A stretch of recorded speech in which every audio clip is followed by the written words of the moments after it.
हमारी प्रगति को हमारा प्रारब्ध रोक सकता है, दूसरा कोई नहीं। हमारा कर्म जो पूर्व का बिगड़ा हुआ है वही हमारी उन्नति को रोक सकता है, दूसरा विश्व में कोई पैदा नहीं हुआ कि हमारी उन्नति को रोक सके।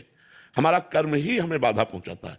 को न काहू के सुख दुख कर दाता, निज कृत कर्म भोग सुनु भ्राता। हे भाई, कोई किसी को सुख दुख नहीं देता, अपना किया हुआ कर्म ही कहीं सुख देता है और कहीं दुख देता है। तो आज हम अच्छे कर्म कर रहे हैं, पीछे बुरे कर्म किए हैं, तो अच्छे कर्म करते हुए भी हमें आज दुख भोगना पड़ेगा, क्योंकि पीछे हमारे बुरे कर्म रहे हैं। आज हम बुरे कर्म कर रहे हैं लेकिन पीछे अच्छे कर्म किए, तो बुरे कर्म करता हुआ भी वो सुखी दिखाई देगा, क्योंकि उसने पीछे अच्छे कर्म किए हैं। अभी जो कर्म कर रहे हैं इनका आगे परिणाम हमको मिलेगा। तो लोग अगर हमसे ईर्ष्या करते हैं, खिलाफत करते हैं, तो इनसे कोई फर्क पड़ने वाला नहीं है। हमको अपने सत्मार्ग में चलते रहना चाहिए। हम नीचा देखेंगे तो हमारे कर्म से, हम पतित होंगे तो हमारे कर्म से, हमारी अवनति होगी तो हमारे कर्म से, लोगों से नहीं।